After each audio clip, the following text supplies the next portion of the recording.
Helo aquí a uno de nuestros sociólogos y analistas políticos preferidos, Ricardo Rubié, porque más allá de que maneja encuestas de opinión pública de su propia empresa, que es Ricardo Rubié y Asociados, es además docente universitario, colabora en varios medios de comunicación, pero como consultor es además un muy buen analista. Y eso es lo que más nos interesa, porque si no es simplemente manejar data sin interpretación. Tu presencia aquí tiene que ver con lo que también decíamos hoy en el editorial. Bueno, uno supone que charla también con la gente. Mañana se abre formalmente la carrera electoral, más allá también decíamos de la irrelevancia numérica del padrón catamarqueño. Y queríamos tener tu opinión acerca de cómo estás viendo el panorama conjunto. Mi primera pregunta, vamos por la libre, es... ¿está como asentado que Cristina necesariamente gana en primera vuelta y que esto es irreversible? Y si la respuesta es positiva, ¿esto es lo que está comandando todo el clima electoral? Bueno, vamos por parte. En primer lugar, digamos, cuando uno habla a la fecha, ¿no? Sí. Tenemos que cuidar mucho los vaticinios, ¿no? Y los pronósticos. Para eso hay una política argentina que los hace permanentemente y que por supuesto se equivoca. Entonces siempre. Nosotros que también nos equivocamos, digamos, tenemos que tener mucho cuidado. La situación al día de la fecha es esa, o sea, Cristina está ganando, para la gran mayoría de las agencias, está ganando en primera vuelta. Hacer de eso un vaticinio a octubre, te diría, sería no temerario, pero sería por lo menos audaz. Temerario no, porque en realidad hay bastante elementos como para hacer alguna proyección a octubre. Yo te diría, lo diría de esta manera: tendría que equivocarse mucho el gobierno para perder las elecciones. O sea, la verdad que... En su conjunto, no necesariamente en primera vuelta. Sí, en su conjunto, porque nosotros medimos también la alternativa de segunda vuelta. A pesar que nos está dando triunfo en la primera, también medimos una eventualidad de segunda vuelta y Cristina también está ganando. O sea que sería muy difícil, por cualquier lado que uno lo busque, tendría que haber muchos errores de parte del gobierno, digo. Y voy a señalarlo, porque este es un programa crítico y es un programa de reflexión. Voy a señalarlo claramente. Bueno. O sea, el diciembre del año pasado, este último diciembre, sí, no habría que repetirlo. Más claro, imposible. O sea, el diciembre, el tema de las tomas y la reacción tardía del gobierno y el problema de la federal y la represión. Bueno, si eso no se produce, no se repite, porque además el gobierno ha hecho indudablemente un aprendizaje, entiendo yo. Y de hecho está ocurriendo con las tomas de que no tiene nada que ver, porque son viviendas particulares del Bajo Flores, ¿no? Pero el gobierno que tiene un estilo de Néstor a la fecha bastante pragmático, en el sentido reaccionó con la velocidad que lo caracteriza, con mucha velocidad reaccionó. Indudablemente muestra de que no deja pasar la cosa. Digo esto porque si estas cosas no ocurren y todo esto se lleva, el nivel de actividad económica continúa como está, sí, y demás, bueno, sería muy difícil, vuelvo a repetirlo, de que el gobierno pierda las elecciones. ¿Es ocioso el debate acerca de si esta facilidad con que parecería imponerse Cristina, si en esto digo tiene más que ver la acción gubernamental que la carencia de cualquier tipo de opción opositora? Claro, ¿Es ocioso el debate ese? No es ocioso. Es excelente la pregunta, porque la verdad que la respuesta es difícil, es compleja. La respuesta es compleja, es decir, más bien las respuestas son hipótesis. Lo que no sabemos es mensurar cada cosa, es decir, no tenemos una cifra positiva que nos diga un porcentaje de esto, un porcentaje de aquello. ¿Cuánto incide la deficiente oposición? Yo a veces lo pienso de esta manera, a veces lo pienso como un desmérito absoluto de la oposición y a veces también lo pienso como un mérito del oficialismo. Y yo lo veo, cuando pienso el mérito del oficialismo, y lo veo y pienso en Néstor Kirchner, en cómo desarrolló la política, en Cristina y demás, ¿sabés lo que yo veo? Mirá, desde el 2003 a la fecha, 22% de votos, cree que Néstor empieza a crecer en popularidad a partir que pasan los primeros meses. Es cierto que no, y recordamos que en aquella oportunidad no había nada enfrente. ¿Te acordás que no había nada enfrente? Podíamos decir que tampoco las Fuerzas Armadas eran las Fuerzas Armadas anteriores. Correcto. O sea, la Iglesia, no había instituciones de suficiente fortaleza como para... Sin embargo, Néstor, con una enorme habilidad política que a veces llevaba tiempo entenderlo, iba aprovechando todos esos espacios que llamaríamos fáciles del campo de juego. Iba ocupando los espacios fáciles del campo de juego y jugando a full, ¿no? Jugando a máximo, tensionando la cuerda lo máximo posible.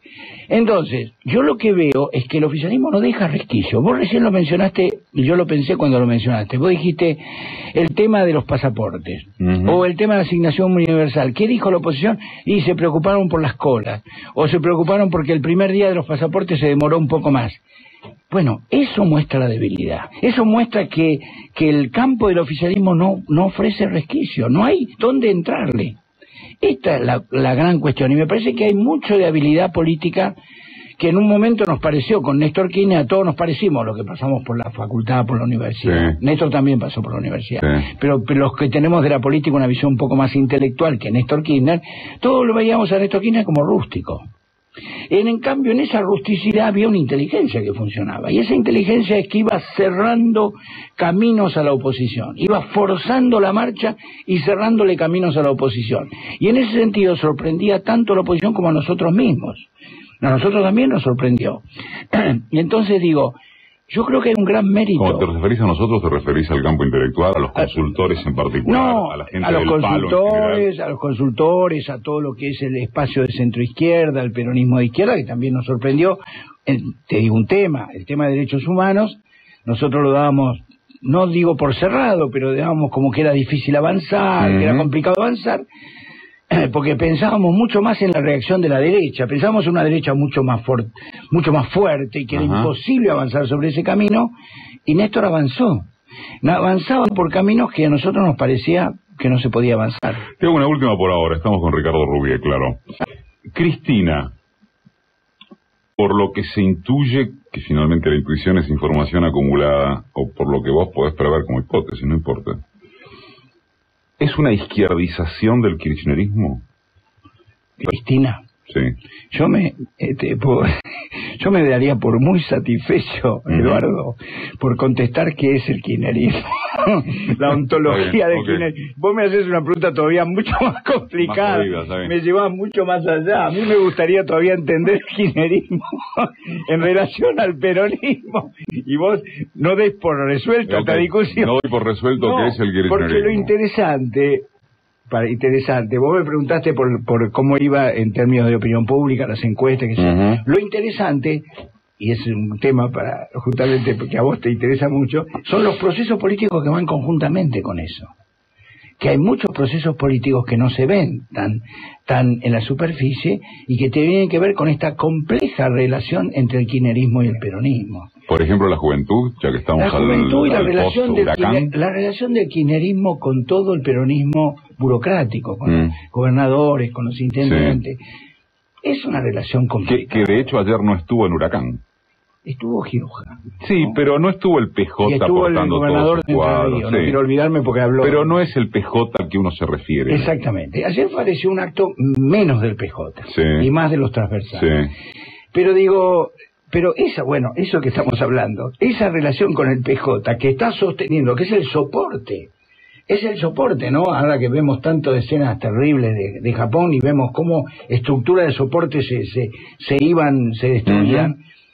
Soporte quiero decir el soporte institucional, en el sentido de que Néstor Kirchner, vuelvo a la figura de él, también era un político tradicional y también negociaba con los gobernadores, con los viejos, con los varones del conurbano, y también negociaba al modo tradicional. Es decir, que por eso digo, es muy compleja la relación entre kirchnerismo y peronismo. Ahora, lo que vos me preguntaste, no quiero escapar la pregunta, es si el cristinismo... A mí te digo con toda honestidad, me puedo equivocar, lo pienso todos los días. Hay días que me levanto viendo señales de Cristina de giro, y un giro hacia la clase media. Algunas señales que está mandando la clase media. En el discurso el otro día en el Congreso me pareció que hubo señales. Y hay días que me levanto y la veo una Cristina más de izquierda. A vos te debe pasar lo mismo. Sí. Claro, es decir, volvemos volvemos a lo que dijimos al principio. Da la impresión que el kirchnerismo es muy difícil, como el peronismo, es muy difícil de encapsular, es muy difícil de explicar, es muy difícil de meterlo dentro de un tubo de ensayo y poder mirarlo. De una categoría, como diríamos en el lenguaje marxista. Es difícil categorizar al kirchnerismo como era difícil categorizar al peronismo. ¿Y qué es el kirchnerismo? Es la versión, es una mezcla de camporismo, peronismo de la primera época, setentismo. Hay varios relatos ahí metidos. ¿Viste que hay relatos emancipatorios latinoamericanos? ¿Y si es todo eso a la vez? Claro, y si es todo eso a la vez. Está Ricardo Rubié. La diferencia está los sábados, 10 a 13. Marca la radio. Rubié, ¿está clarísimo que Cristina va a ser candidata? Bueno, para todos nosotros sí. Los que han puesto en duda esa candidatura, digo todos nosotros, no se entiende lo que digo. Para los que han puesto en duda esa candidatura ha sido la oposición. Más, la propia Carrió le recomendó en un acto de amor, porque ella dijo que la quería, le recomendó no ser candidata. O sea, Duhalde tuvo una especie de blooper conceptual cuando dijo que no iba a ser candidata y a las pocas horas dijo que iba a perder en segunda vuelta. Claro, es un blooper conceptual, ¿no? Sí, totalmente. Y digo, es más una muestra, hablando muy en serio, muestra lo que decíamos recién. No hay cómo entrarle al oficialismo. Entonces la oposición está como aniñada. Yo, y voy a hablarlo, lo digo muy en serio, yo tengo, nunca he sido dualdista en mi vida, todo el mundo lo sabe, pero tengo un cierto respeto histórico en términos de la crisis del 2001 sobre la figura de Eduardo Duhalde en un momento muy crítico del país y demás. Pero nunca en mi vida lo vi a Duhalde tan fuera de lugar. Nunca lo vi tan aniñado en su conceptualización, tan casi ingenuo en su conceptualización, ¿no? Como quien muestra una gran impotencia. Es decir, yo esto es lo que veo en la política opositora hoy. Veo una gran impotencia. Mientras ¿eso incluye a Pino? Bueno, Pino tiene un problema, y eso las encuestas son claras en ese sentido, ¿no? Pino no tiene la potencia electoral que tenía tuvo en el 2009, ni en la capital, y te diría que tampoco en el país. ¿Por qué? Porque hay sectores seguidores, votantes de Pino y demás, no estoy hablando de dirigentes, estoy hablando de votantes de Pino que están volviendo al kirchnerismo, porque así como hay peronismo federal, que vuelve al kirchnerismo, porque el peronismo siempre tiene un extraordinario olfato de poder.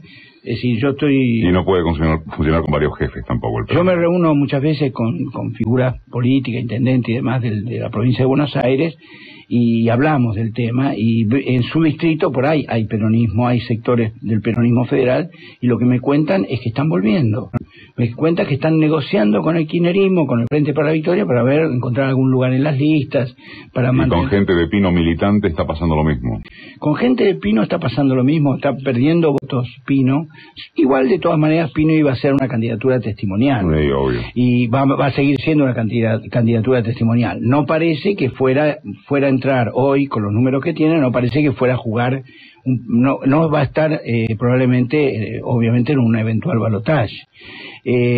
Ahí se lo ve con más posibilidades Alfonsín, en el caso que haya un balotaje, por ahora no lo hay, o al mismo Macri.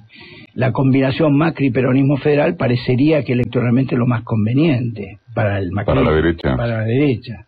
Para una derecha populista, derecha populista, una nueva derecha que piensa en términos del populismo, digamos. ¿Eso estaría por encima de radicales socialistas? Bueno, ahí yo creo que ahí hay un partido por jugar importante, ¿no? Cuando mucha gente me dice, no, porque Macri va a perder y si pierde tal cosa y tal otra. Bueno, Yo creo que todo el mundo sabe quién va, más o menos quién va primero, quién va segundo. Lo que digo es que Macri juega otro partido también, y el radicalismo juega también otro partido, que es quién sale segundo.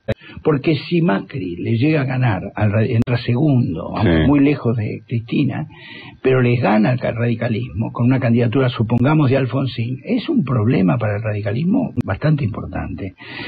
En cambio, eso a Macri lo posiciona como para seguir pensando, es un hombre joven, para seguir pensando 2015 y demás. Sí. Porque, Eduardo, digamos, todo lo sabemos de alguna manera por el tema de los ciclos históricos.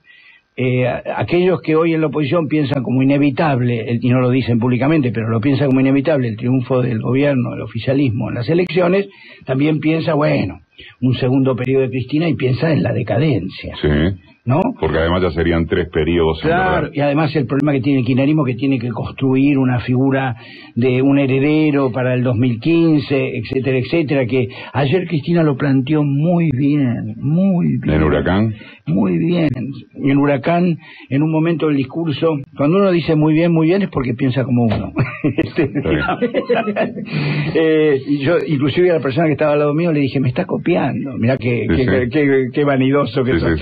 Porque habló de un tema que acá hemos tocado en varias oportunidades, que es el tema de la organización política, para darle continuidad. Y dijo en un momento, no puede depender de 2 personas, o algo así. Y exactamente lo que hemos dicho en este programa varias veces. O sea, que el futuro del kirchnerismo tiene que ver con la organización política, con una política, ya lo dijo la palabra, la política orgánica, tiene que ver con lo orgánico, y este es un desafío extraordinario que tiene el kirchnerismo, el kirchnerismo / peronismo para el futuro. Con este PJ se puede avanzar, solamente con el PJ. El partido podría reemplazar a Cristina Fernández de Kirchner de ninguna manera.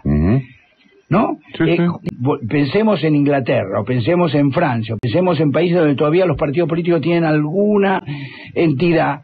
Bueno, ahí uno dice, bueno, se va fulano, que es un líder, pero viene el partido, busca un sustituto. Esto no existe en Argentina. Entonces, con este partido, que es el partido mayoritario, el partido más importante, con este PJ se puede seguir, pregunto, ¿se puede avanzar o hay que ir a una reforma? Ya no estoy hablando de reforma de la Constitución, estoy hablando de una reforma partidaria, una reforma política a fondo. Yo creo que en ese sentido es donde más se puede notar alguna diferencia entre ella y él. Me parece que Néstor Kirchner apostaba mucho más al PJ. Sí. Claro. Bueno, Cristina y creo que los signos de ella son diferentes en ese sentido. Sí, los signos de ella son diferentes, y eso es lo que vos veías como izquiierdización. ¿Vos sabés, que es una forma más independiente del PJ. No puedo mencionar la fuente, porque no puedo mencionar la fuente. Pero alguien que es muy importante, en cierto plano de la vida política y social de la Argentina, me dijo alguna vez, en vida de Néstor, ¿no? Obviamente, no te confundas, la zurdita es ella, el conservador es él. Claro. Cuando se cree exactamente lo contrario. Sí. Yo en ese momento miré a quien me dijo esto. Dijo, bueno, no sé. Y daría esa sensación. Sí, pero hay un tema que te agrego como problema, y seguramente se seguirá charlando en el futuro, que ella lo plantea en el discurso de ayer, que es el tema del orgánico. O sea, vos podés tener una ideología más a la izquierda o más a la derecha. Sí. El problema es que vos tenés que sostener políticamente eso a través de... Porque vos tenés gobernadores, intendentes, vos tenés que sostener esa política. Y el sostén de esa política es el partido, los bloques parlamentarios. El barro. El barro.